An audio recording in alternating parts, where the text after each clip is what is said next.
الصلاة والسلام على سيد الأنبياء والمرسلين أما بعد فأعوذ بالله من الشيطان الرجيم بسم الله الرحمن الرحيم وما خلقت الجن والإنس إلا ليعبدون إن الله وملائكته يصلون على النبي يا أيها الذين آمنوا صلوا عليه وسلموا تسليما الصلاة والسلام عليك يا سيدي يا رسول الله وعلى آلك وأصحابك يا نبی اللہ الصلاة والسلام علیکہ یا سیدی یا رسول اللہ وسلم علیکہ یا صلی اللہ علیہ وسلم۔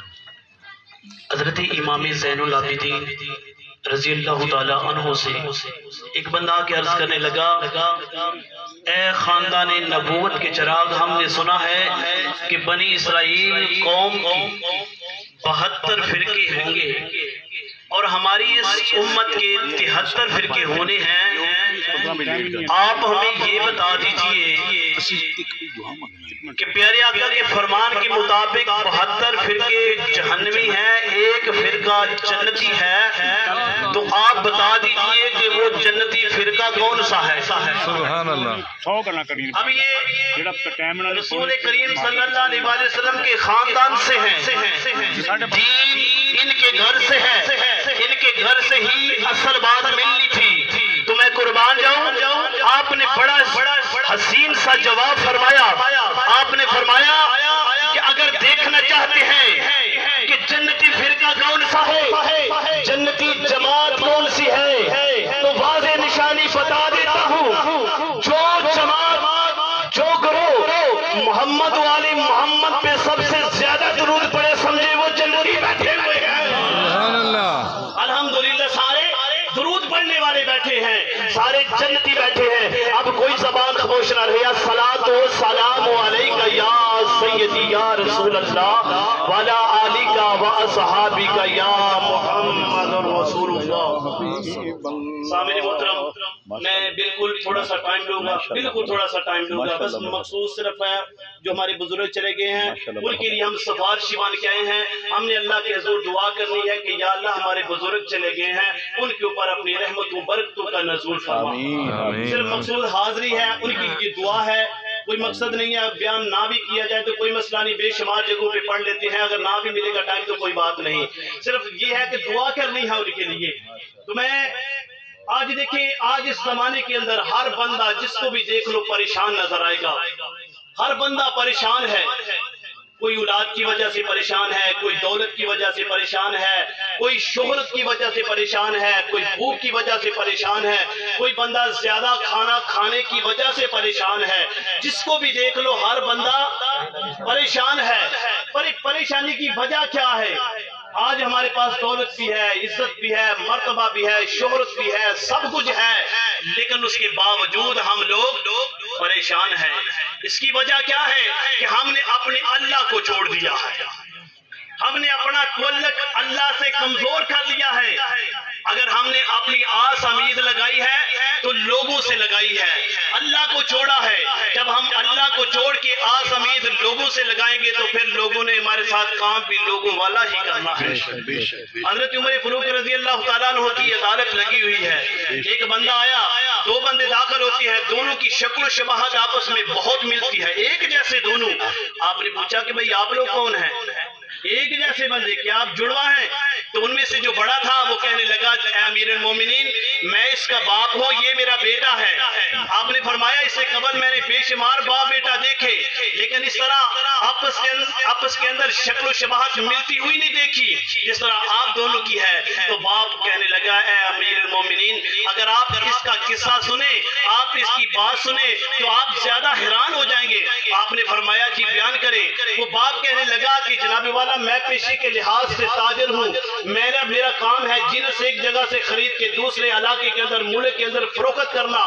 اب جنس میرے گھر کے اندر موجود تھی، اناج موجود تھا، قافلے والوں کا پیغام آیا کہ ہم آ رہے ہیں، آپ بھی تیار ہو جائیں۔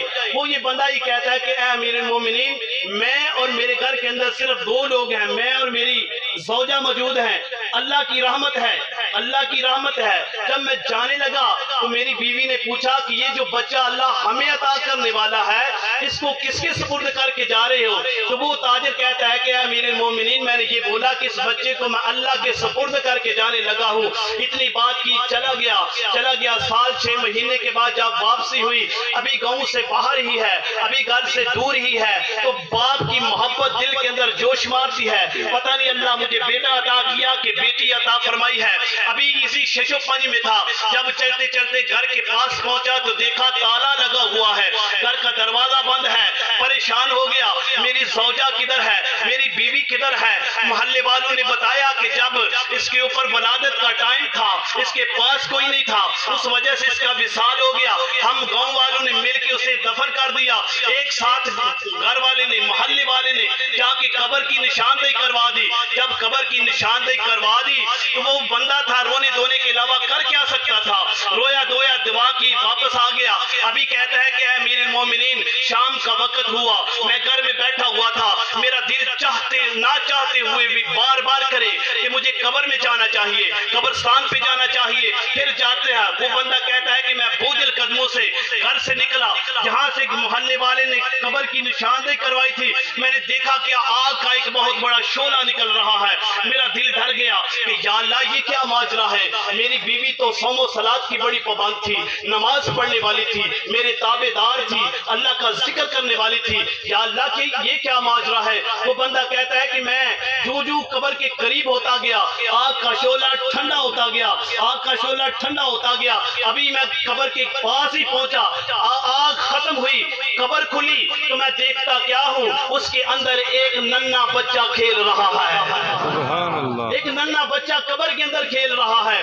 وہ کہنے لگا یا اللہ یہ بڑی حیرانگی والی بات ہے، کسی زندہ جان کا قبر کے اندر ہونا یہ بڑی اچنبے کی بات ہے۔ ساتھ میں دیکھتا ہے بیوی کا مردہ جسم بھی ہے، ساتھ میں بچہ کھیل رہا ہے، ہاتھ میں غیبی سے آواز آتی ہے بندے اپنا بچہ اٹھا اور لے جا، اپنا بچہ اٹھا گھر چلا جا۔ وہ بندہ تھا، پھر دل کے اندر خیال آیا یا اللہ اگر تو اس بچے کو قبر کے اندر زندہ رکھ سکتا ہے، اگر اس بچے کو قبر کے اندر تو غذا دے سکتا ہے، اگر اس بچے کو تو یہاں پہ پال سکتا ہے تو میری بیوی بھی تو مجھے زندہ ہی لٹا سکتا تھا۔ ساتھ ہی ہاتھ میں غیبی سے آواز آتی ہے بندے یاد کر جب تو جانے لگا تھا بچہ میرے سپرد کیا تھا، اگر دونوں میرے سپرد کر کے جاتا دونوں تمہیں زندہ عطا کرتا، اگر دونوں میرے سپرد کرتا تو تمہیں دونوں میں زندہ ہی عطا کرتا۔ آج ہم نے اپنی آسیں امیدیں اللہ کو چھوڑ کے لوگوں کے ساتھ لگائی ہیں، اسی وجہ سے پریشان ہے۔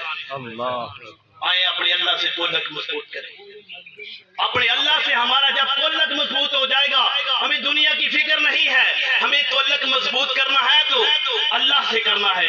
جب ہمارا اللہ سے تعلق مضبوط ہو جائے گا تو پھر ہاتھ ہی اٹھنے ہیں، دعا ہی کرنی ہے، جو بھی تیرے دل سے نکلے گی پھر اللہ قبول فرما دے گا۔ تو میں نے جو قرآن پاک کی تلاوت کی، خالق کائنات نے فرمایا کہ میں نے جن اور انسان محض اپنی عبادت کے لیے پیدا کیے ہیں۔ میں بالکل اپنی بات کو اختصار کے ساتھ بیان کر رہا ہوں۔ اللہ پاک نے فرمایا میں نے جن اور انسان اپنی عبادت کے لیے پیدا کیے ہیں۔ عبادت کس کو آپ کہتے ہیں؟ نماز، روزہ، زکات، حج، اچھے اعمال، اس کو آپ عبادت کہتے ہیں۔ بابا بولی نے کیا کہا؟ دلو نماز تو پڑھدا نہیں، جئی نیتی جئی نا نیتی، گٹے گوٹے مل مل تو نائیں، تیرے اندروں گئی نہ پلیتی، لوکاں دی دکھاوی خاطر پج پج ورنائیں مسیتی، چل بھولیا اوتھے پڑھیے جنہ کدے قضا نہیں کی۔ اب میں اس نماز کے اوپر آنے لگا ہوں۔ اب دیکھیے یہ نماز پڑھتے ہیں، میں 5 منٹ 10 منٹ آدھا گھنٹہ بڑے بھی خشوع کے ساتھ پڑھوں تو میں آدھا گھنٹہ لگاؤں گا، اس کے بعد میں کیا ہو جاتا ہوں؟ فارغ۔ کیا ہو گیا؟ بتائیے گا کیا ہو گیا؟ کہتے ہیں تو اچھے بہن میں نماز پڑھ کے آیا، فارغ ہو گیا۔ اللہ نے مال دیا ہو، 100 روپے کے پیچھے 2.5 روپے زکات دی، اس کے بعد بندہ کیا ہو گیا؟ فارغ ہو گیا۔ سال پورا سال 11 مہینے اپنی مرضی سے کھایا، 1 مہینہ اللہ کی مرضی کے مطابق گزارنا پڑا تو وہ بھی مشکل ہو گیا۔ 1 مہینہ اللہ کی مرضی کے مطابق جب گزارا اس کے بعد کیا ہو گیا؟ فارغ ہو گیا، اللہ نے اور مال دیا ہو، بندے نے حج کر لیا، حج کرنے کے بعد بھی کیا ہو گیا؟ فارغ ہو گیا۔ علماء کرام کی موجودگی میں یہ علی الاعلان بات کرتا ہوں، وہ ہرگز عبادت نہیں ہوتی جس سے بندہ فارغ ہو جائے۔ یہ جو میں نے گنائی ہے ابھی باتیں، نماز، زکوٰۃ، روزہ، حج، اچھے اعمال، کیا یہ عبادت نہیں ہے؟ عبادت ہے۔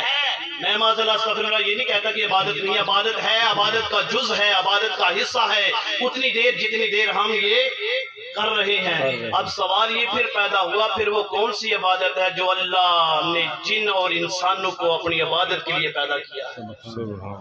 اس عبادت کی طرف آئیے گا ذرا۔ کیا کہتے ہیں مولوی پانچ ویلے فقیر، بولیے فقیر، ہاں۔ اب یہ وہ کون سی عبادت ہے؟ اب میں اختصار کے ساتھ بات کروں گا۔ مثال کے طور پہ میں کسی فیکٹری کے اندر کام کر رہا ہوں، ادھر کیمرہ لگا ہو، تو کیا میں اپنے کام میں کام چوری کروں گا؟ نہیں۔ میں کیا اپنے دوستوں کے ساتھ بیٹھ کے گپ شپ لگاؤں گا؟ نہیں۔ کیا میں موبائل استعمال کروں گا؟ نہیں۔ میرے دل کے اندر کیا ہے کہ ادھر کیمرے کے ذریعے میرا مالک مجھے دیکھ رہا ہے۔ کاش یہ ہمارے اندر بھی یقین پیدا ہو جاتا کہ عرشوں کا مالک مجھے دیکھ رہا ہے۔ جب یہ یقین اندر پیدا ہو گیا کہ عرشوں کا مالک مجھے دیکھ رہا ہے، پھر وہ تیری لمحہ عبادت ہے، پھر وہ تیری عبادت ہے۔ وہ اگر کہ میں تو اکثر یہ کہتا ہوں کہ اگر ہم نے اسے مانا ہوتا نا، اگر ہم نے مانا ہوتا تو میری آنکھ کبھی بھی غلط نہ دیکھتی، میرے کان کبھی بھی غلط نہ سنتے، میری زبان کبھی بھی غلط نہ بولتی۔ جس نے مانا ہے نا، جب یہ یقین اندر پیدا ہو گیا کہ میرا مالک مجھے دیکھ رہا ہے، پھر نہ ہی تیری زبان سے جھوٹ نکلے گا، نہ ہی تیری کان جو ہے غلط بات سنیں گے، نہ ہی تیرے ہاتھ غلط کی طرف ہوں گے، نہ ہی تیرے قدم جو ہے غلط کی طرف اٹھیں گے۔ کیونکہ آج ہم نے صرف یہی اساس اپنے اندر پیدا کرنا ہے کہ مجھے عرشوں کا مالک ہر لمحہ دیکھ رہا ہے، مجھے عرشوں کا مالک ہر لمحہ دیکھ رہا ہے۔ کاش یہ یقین پیدا ہو جاتا۔ اب یہ یقین کیسے پیدا ہوگا؟ جب ہماری سنگت کسی اللہ والے سے لگے گی، جب ہمارا تعلق کسی اللہ والے سے جڑے گا، پھر اللہ والا کیا کرے گا؟ ہمیں کلمے کی کرنٹ لگائے گا۔ کہتے ہیں سیفی کرنٹ لگاتے ہیں، سبحان اللہ، کہتے ہیں سیفی کرنٹ لگاتے ہیں۔ اللہ والا کیا کرتا ہے؟ کلمے کا کرنٹ لگاتا ہے۔ اب یہ تار ہے، اس کے اندر دو تاریں لگی ہوئی ہیں، دو تاریں، ایک کو پازیٹیو کہتے ہیں، دوسری کو نیگیٹو کہتے ہیں، ایک جمع کی اور ایک منفی کی، ایک ٹھنڈی اور ایک گرم، ایک ٹھنڈی اور ایک گرم۔ اب یہ بلب جل رہا ہوگا، اس سے بھی دو تاریں لگتی ہیں، ایک پازیٹیو اور ایک نیگیٹو، ایک ٹھنڈی اور ایک گرم۔ جب دونوں تاریں لگتی ہیں تو بلب کیا ہو جاتا ہے؟ روشن ہو جاتا ہے۔ جب اللہ والے تیرے اندر کلمے کی تار لگائیں گے، جب کلمے کی تار لگے گی، کلمے کے بھی دو جز ہیں، پہلا حصہ ہے لا الہ الا اللہ، دوسرا حصہ ہے محمد رسول اللہ۔ اب جب یہ پہلا حصہ، پہلی تار اللہ کا جلال ہے، اللہ کا جلال ہے، اور ادھر میرے نبی کا جمال ہے، ادھر اللہ کا جلال، ادھر میرے نبی کا پیار۔ جب یہ تار بندے کو لگتی ہے، بندے کا اندر روشن ہو جاتا ہے۔ پھر جب کلمے کی تار لگے گی تو پھر پتا چلے گا حقیقت کیا ہے اور پھر مجاز کیا ہے۔ پھر بندہ اور ہی باتیں کرتا ہے، پھر بندے سے نکلتی ہے تو معرفت نکلتی ہے۔ پھر کیا ہوتا ہے؟ سر سے لے کے بندہ سارے کا سارا بدل جاتا ہے، سر پہ نبی کا تاج آ جاتا ہے، چہرے پہ جو ہے میرے نبی کی سنت آ جاتی ہے، لباس بدل جاتا ہے۔ پھر نمازیں کہنے نہیں پڑتا کہ نماز پڑھو، اللہ اکبر کی جب صدا ہوتی ہے تو دل خود چاہتا ہے میں نماز پڑھوں۔